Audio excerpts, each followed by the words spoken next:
കഴിഞ്ഞ ക്ലാസ്സിൽ നമ്മൾ എടുത്തത് ഡെഫിനിഷൻസും സെൻട്രൽ എക്കണോമിക് പ്രോബ്ലംസും ആയിരുന്നു. സെൻട്രൽ എക്കണോമിക് പ്രോബ്ലംസ്, കേന്ദ്ര സാമ്പത്തിക പ്രശ്നങ്ങൾ. കേന്ദ്ര സാമ്പത്തിക പ്രശ്നങ്ങൾ ഉടലെടുക്കാൻ പ്രധാനമായിട്ടുമുള്ള കാരണങ്ങൾ നമ്മൾ പറഞ്ഞു. ഒന്ന്, സ്കേഴ്സിറ്റി ഓഫ് റിസോഴ്സസ്. രണ്ട്, multiplicity of wants or unlimited wants. That is why every country or society they cannot produce whatever things they are in need of. That means ഏതെങ്കിലും ഒരെണ്ണത്തിൻ്റെ ഉൽപ്പാദനം വർദ്ധിപ്പിക്കണമെങ്കിൽ മറ്റൊരെണ്ണത്തിൻ്റെ ഉൽപ്പാദനം കുറയ്ക്കണം. ഈ സാഹചര്യത്തിൽ A graphical solution for solving central economic problem that is known as A production possibility curve. അതായത് സാമ്പത്തിക ശാസ്ത്രം വിശകലനം ചെയ്യാൻ 3 മാർഗങ്ങൾ പ്രധാനമായിട്ടും നമ്മൾ ഉപയോഗിക്കുന്നുണ്ട്. ഒന്നാമത്തെ ഒരു മാർഗമാണ് വെർബൽ മെത്തേഡ്, അഥവാ വാചാരീതി. അതായത് നമ്മളെ തിയറിയെല്ലാം വാക്യരൂപത്തിൽ പ്രകടിപ്പിച്ചാൽ ആ മെത്തേഡിന് പറയുന്ന പേര് വെർബൽ മെത്തേഡ്. രണ്ടാമത് ഉപയോഗിക്കുന്ന മെത്തേഡാണ് mathematical method. That is the presentation of A theory with the help of the equations, tables, etc. Third method is known as that is a graphical method. അതായത് the presentation of a theory with the help of graph, that is graphs and pictures. Here production possibility curve, it is a graphical method for solving central economic problem. Definition നോക്കുകയാണ്. എന്താണ് the production possibility curve? It is a curve or a graph that shows various combinations of 2 goods that can be produced with given resources and technology.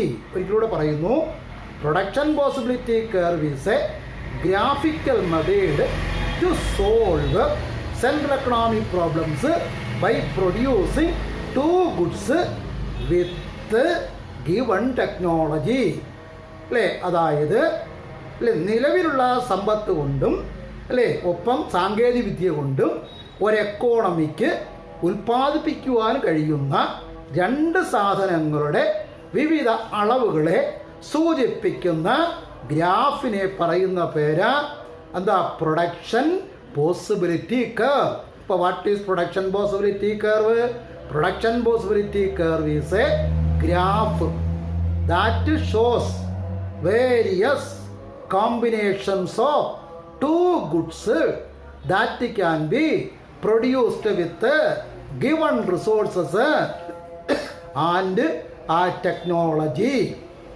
That is this can be explained with the help of a table. ഒരു പട്ടികയുടെ സഹായത്താൽ നമുക്ക് ഈ production possibility കർവിനെ ഒന്ന് വിശകലനം ചെയ്യാം. ഉദാഹരണമായിട്ട് നമ്മൾ സമർത്ഥിക്കുകയാണ്, ഒരു എക്കോണമിക്ക് നോക്കിക്കേ 1,00,000 രൂപയാണ് ഉള്ളത്, റുപ്പീസ് 1,00,000. അവർക്ക് 2 സാധനങ്ങൾ ഉൽപ്പാദിപ്പിക്കണം. ഉൽപ്പാദിപ്പിക്കേണ്ട സാധനങ്ങൾ നമ്മൾ പറയുകയാണ്, എക്സ് ഉൽപ്പാദിപ്പിക്കണം, വൈയും ഉൽപ്പാദിപ്പിക്കണം. അല്ലെങ്കിൽ പറയുന്നു ഫുഡ്. ഉൽപ്പാദിപ്പിക്കേണ്ട സാധനങ്ങൾ, ഒന്ന് ഫുഡ് ഉൽപ്പാദിപ്പിക്കണം, എക്സ് ഉൽപ്പാദിപ്പിക്കണം. രണ്ടാമത് വൈ ഉൽപ്പാദിപ്പിക്കണം, അല്ലെങ്കിൽ ഡിഫൻസ് എക്യുപ്മെന്റ്സ് ഉൽപ്പാദിപ്പിക്കണം. രണ്ടും രാജ്യത്തിൻ്റെ നിലനിൽപ്പിന് വളരെ അത്യാവശ്യമായതാണ്. ഒരു എക്കോണമിക്ക് എന്തൊക്കെയാണ് ഉൽപ്പാദിപ്പിക്കേണ്ടത്? 2 സാധനങ്ങൾ. ഒന്ന് ഫുഡ്, അതിന് ഞാൻ എക്സ് എന്ന് കൊടുത്തു. രണ്ടാമത് ഡിഫൻസ്, സൈനിക വസ്തുക്കൾ. ഇത് 2ഉം രാജ്യത്തിൻ്റെ നിലനിൽപ്പിന് അത്യാവശ്യമാണ്. രാജ്യത്തിന് ലഭ്യമായത് നമ്മൾ ഉദാഹരണമായിട്ടെടുത്തു 1,00,000 രൂപയേ ഉള്ളൂ. അപ്പോൾ ഒരു പോസിബിലിറ്റി എടുക്കുകയാണ്, എ എന്ന പോസിബിലിറ്റി. അതായത് ആ രാജ്യത്തിൻ്റെ ലഭ്യമായ സമ്പത്ത് മുഴുവൻ ആ എക്കോണമി നോക്കിക്കേ എക്സിന് വേണ്ടി മാത്രം ഉപയോഗിക്കുന്നു അല്ലേ, അല്ലെങ്കിൽ വൈക്ക് വേണ്ടി മാത്രം ഉപയോഗിക്കുന്നു. വൈക്ക് വേണ്ടി മാത്രം ഉപയോഗിച്ചാൽ 0 അല്ലേ, ഓക്കെ സോറി 15 യൂണിറ്റ് വൈ, അപ്പോൾ 0 യൂണിറ്റ് എക്സാ. അതായത് രാജ്യത്ത് ലഭ്യമായ 1,00,000 രൂപയും വൈക്ക് വേണ്ടി മാത്രം ഉപയോഗിച്ചാൽ ആ എക്കോണമിക്ക് 15 യൂണിറ്റ് വൈ ഉൽപ്പാദിപ്പിക്കാം. അപ്പോൾ എക്സ് ഉൽപ്പാദിപ്പിക്കാൻ കഴിയത്തില്ല അല്ലേ. ഇനി നോക്കിക്കേ, എഫ് എന്ന ഒരു സാധ്യത എടുക്കാൻ പോവുക. എഫ് എന്ന സാധ്യത എടുക്കുമ്പോൾ മുഴുവൻ സമ്പത്തും എക്സിന് വേണ്ടി ഉപയോഗിച്ചാൽ 5 യൂണിറ്റ് എക്സ്, 0 യൂണിറ്റ് വൈ. ഇത് രണ്ടും സാധ്യമല്ല. കാര്യം രാജ്യത്തിൻ്റെ നിലനിൽപ്പിന് എല്ലാ ഉൽപ്പന്നങ്ങളും വേണം. അതുകൊണ്ട് എക്കോണമി ഒരു കാര്യം ചെയ്തു, എയിൽ നിന്ന് ബിയിലേക്ക് വന്നു.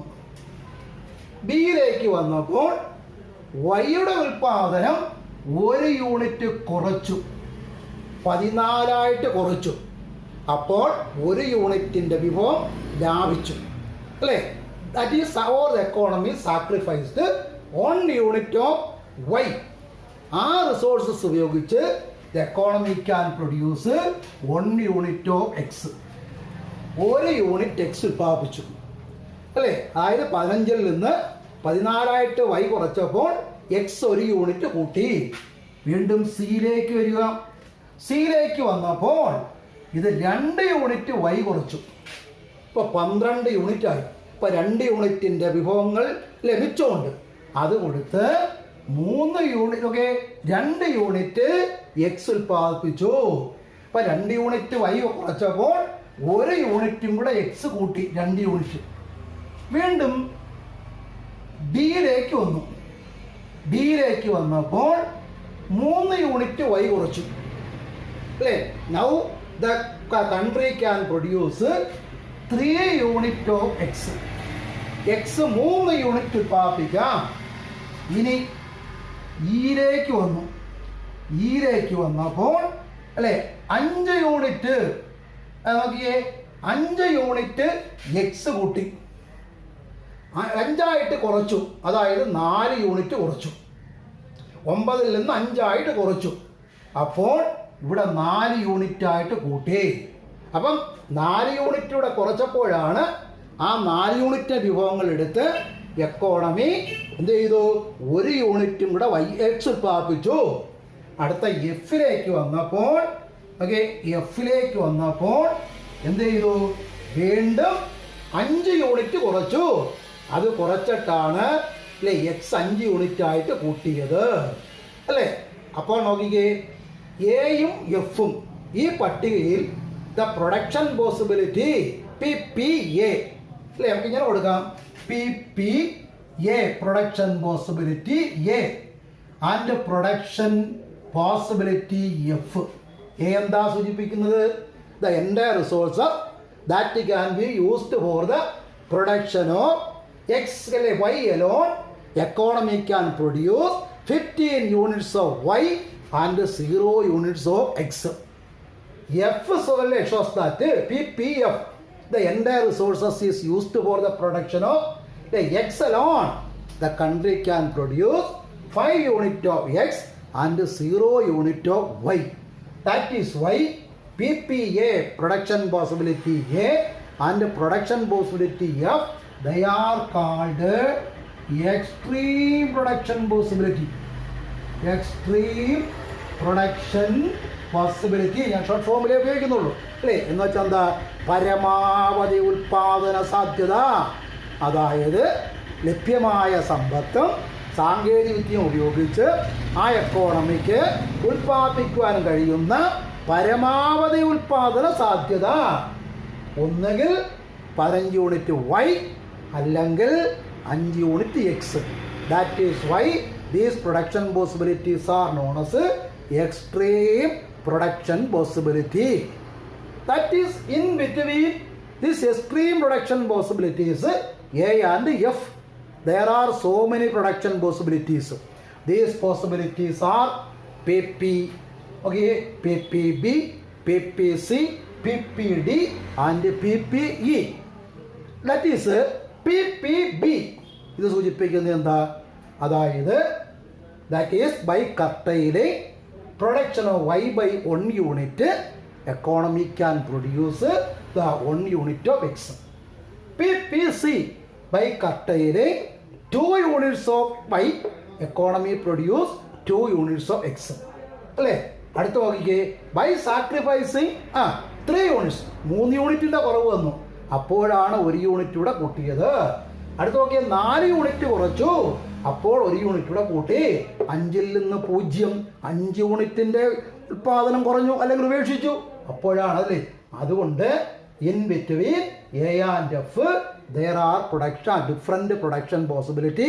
Production possibility B, production possibility C, production possibility D and production possibility E. Then this is a question. In between A and F, which production possibility an economy can choose? ഏത് തിരഞ്ഞെടുക്കും? അത് ആ രാജ്യത്ത് നിലവിലിരിക്കുന്ന സാഹചര്യങ്ങളനുസരിച്ച അല്ലേ. ഓക്കെ, ബി വേണോ, C വേണോ, D വേണോ, E വേണോ എന്ന് തീരുമാനിക്കുന്നത് ആ രാജ്യത്ത് നിലനിൽക്കുന്ന സാഹചര്യങ്ങളനുസരിച്ച. എക്സാമ്പിൾ പറഞ്ഞാൽ ഓക്കെ, രാജ്യത്ത് അല്ലേ ഡിഫൻസ് അല്ലേ, രാജ്യത്ത് സൈനിക അല്ലേ ആക്രമണമുണ്ട്, യുദ്ധം നിലനിൽക്കുക. That is the country in the brim of a war. ചിലപ്പോൾ രാജ്യം എന്ത് ചെയ്യും? ബി തിരഞ്ഞെടുക്കും. ഉള്ള വിഭവങ്ങൾ ഭൂരിഭാഗവും വൈ അഥവാ ഡിഫൻസിനും വളരെ ചെറിയ ഒരു ഭാഗം ഫുഡിനും കൊടുക്കും അല്ലെങ്കിൽ എക്സിനും കൊടുക്കും. മറിച്ച് country is going on a major starvation, പട്ടിണിയാ പോകുന്നത് എങ്കിൽ ഈ തിരഞ്ഞെടുക്കും അല്ലേ. എന്നിട്ട് എന്ത് ചെയ്യും? വളരെ കുറച്ച് മാത്രം ഡിഫൻസ് എക്യുപ്മെൻറ്റ്സ് അല്ലേ. അതുകൊണ്ട് ബി വേണോ, സി വേണോ, ഡി വേണോ, ഇ വേണോ എന്ന എക്കോണമി തീരുമാനിക്കുന്നത് രാജ്യത്ത് നിലവിലിരിക്കുന്ന സാമ്പത്തിക സാഹചര്യങ്ങൾ അനുസരിച്ചാണ് അല്ലേ. This is a production possibility curve. Then next is this production possibility curve we can be changed in to a graph. ഈ ടേബിൾ ബുക്കിനകത്ത് വരയ്ക്കണം, ഒപ്പം തന്നെ ഈ ഗ്രാഫും വരയ്ക്കണം അല്ലേ. ഇനി ഗ്രാഫ് വരയ്ക്കാനായിട്ട് പോവുക അല്ലേ. നമുക്കറിയാം വളരെ ഫസ്റ്റ് ഇയർ ക്ലാസ്സിൽ നമ്മൾ ഒരുപാട് ഗ്രാഫ് പഠിച്ചു അല്ലേ. ഒത്തിരി ഗ്രാഫ് പഠിച്ചു, ഗ്രാഫ് പഠിക്കുന്ന നിയമങ്ങളും. പക്ഷേ +2 നമുക്ക് ഈ നിയമങ്ങളൊന്നും വേണ്ട. നമുക്ക് നോക്കിക്കേ, എക്സും വൈയും ഒരു ഏകദേശ ധാരണ വെച്ചങ്ങ് വരച്ചാൽ മതി. സ്കെയിലും പെൻസിലും മതി, അല്ലേ ഏകദേശമൊക്കെ വേണം. അപ്പം നമുക്ക് നോക്കിക്കേ, എക്സും അല്ലേ എക്സ് ആക്സിസും നമുക്ക് വൈ ആക്സിസും വരയ്ക്കാം. ഓ എക്സ് വൈ ഇത് നമുക്ക് കൊടുക്കാം എന്താ? ഹൊറിസോണ്ടൽ ആക്സിസും ഇത് വെർട്ടിക്കൽ ആക്സിസും. നമുക്ക് എക്സ് ആക്സിസിൽ നോക്കിയേ ഗുഡ് എക്സ് രേഖപ്പെടുത്താം. എക്സ് 0 ഇവിടെ ഉണ്ട്. അടുത്ത് നോക്കിയേ തുല്യ അളവിൽ 1, 2, 3, 4, 5. ഇനി നോക്കിയേ വൈ നമുക്ക് രേഖപ്പെടുത്തണം. മുകളിലോട്ടാണ്, ഇവിടുന്ന് മുകളിലോട്ടാണ്. ഒറിജിൻ ഇവിടെ ആണ് അല്ലേ, ഇവിടാണ് ഒറിജിൻ അല്ലേ. അവിടെ 0. അടുത്ത് നോക്കിക്കേ 5, 10, മാക്സിമം 15. ആദ്യത്തെ നമുക്ക് രേഖപ്പെടുത്തണം എ 0 യൂണിറ്റ്. അപ്പോൾ ഇവിടെ എന്ത് കൊടുക്കാം? Good X. ഇവിടെ കൊടുക്കണം എന്താ? ഗുഡ് വൈ അല്ലേ. അപ്പൊ A denoted that 0 unit of good എക്സും 15 യൂണിറ്റ്സ് ഓഫ് വൈ. അപ്പോൾ ഇവിടാണ് നമുക്ക് രേഖപ്പെടുത്തുന്നത്. ഇനി 2b 1 unit X 14 unit, 1 unit കുറച്ചു അല്ലേ. 14 unit X.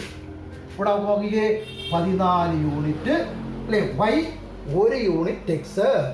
C 2 unit X 12 unit 2, 12 12. അടുത്ത 3 ഡി അല്ലേ 9 അല്ലേ 3 9 10 താഴെ 3 9 ഇവിടെ വരുന്നു 9 അടുത്ത 4 അല്ലേ 4 5 4 5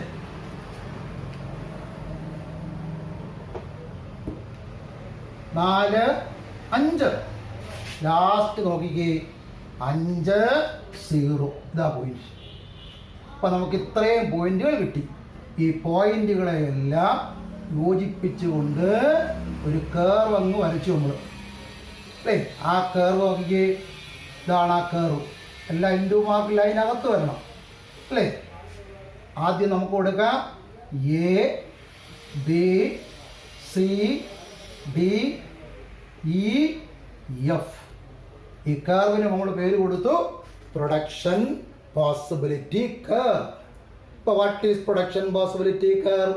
production possibility curve is a graph that shows various combinations of two goods that can be produced with given resources and technology. ഒരിക്കലൂടെ production possibility curve is a graph that shows various combinations of two goods that an economy can produce with limited resources and technology. ഈ നിർവചനം ഭംഗിയായി കേട്ടെഴുതി എന്ത് ചെയ്യണം? കാണാതെ പഠിക്കണം. ഈ table കാണാതെ പഠിച്ചു വച്ചേക്കണം. എക്സാമിന് ചിലപ്പോൾ പറയുന്ന ഒരു ഇമാജിനറി പ്രൊഡക്ഷൻ പോസിബിലിറ്റി ടേബിൾ തയ്യാറാക്കി ഗ്രാഫ് വരയ്ക്കാൻ അല്ലേ. ഇപ്പോൾ പ്രൊഡക്ഷൻ പോസിബിലിറ്റി ഇപ്പോൾ സ്വാഭാവികമായിട്ട് എന്ത് ചെയ്യുന്നു? ആദ്യം ഒരെണ്ണം 0-ൽ തുടങ്ങുന്നു, മറ്റേത് മാക്സിമം തുടങ്ങി 0-ൽ എത്തുന്നു. അപ്പോൾ ഈ ഗ്രാഫിന് പറയുന്ന പേര് production possibility curve. Production possibility curve. ഇനി നമുക്ക് അല്ലേ ഇപ്പോൾ മനസ്സിലായല്ലോ.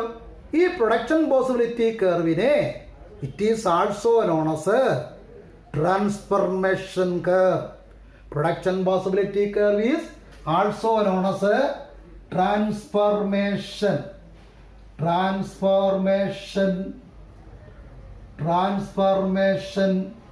curve. Production possibility curve, it is also known as a transformation curve. A production possibility curve is also known as a transformation curve. Why it is known as such as a transformation curve? Transform ചെയ്യുക, മാറ്റുക എന്നാണ്. അതായത് resources limited ആയതുകൊണ്ട് ഏതെങ്കിലും ഒരെണ്ണത്തിൻ്റെ ഉൽപാദനം ഉയർത്തണമെങ്കിൽ മറ്റൊരെണ്ണത്തിൻ്റെ ഉൽപാദനം കുറയ്ക്കണം. അപ്പോൾ ഒന്ന് മറ്റൊന്നിലേക്ക് മാറ്റണം. ഇവിടെ എന്ത് ചെയ്തു? ഈ വൈയുടെ റിസോഴ്സസ് എടുത്ത് എക്സിലേക്ക് മാറ്റുന്നു, വീണ്ടും വൈയിൽ നിന്ന് അല്ലേ എക്സിലേക്ക്. അപ്പോൾ ഒരെണ്ണത്തിൻ്റെ ഉൽപാദനം കൂട്ടണമെങ്കിൽ മറ്റൊരെണ്ണത്തിൻ്റെ ഉൽപാദനം കുറയ്ക്കണം. അതുകൊണ്ടാണ് this graph is known as transformation curve. This graph is therefore known as a transformation curve. That is transform the resources from one use to another use.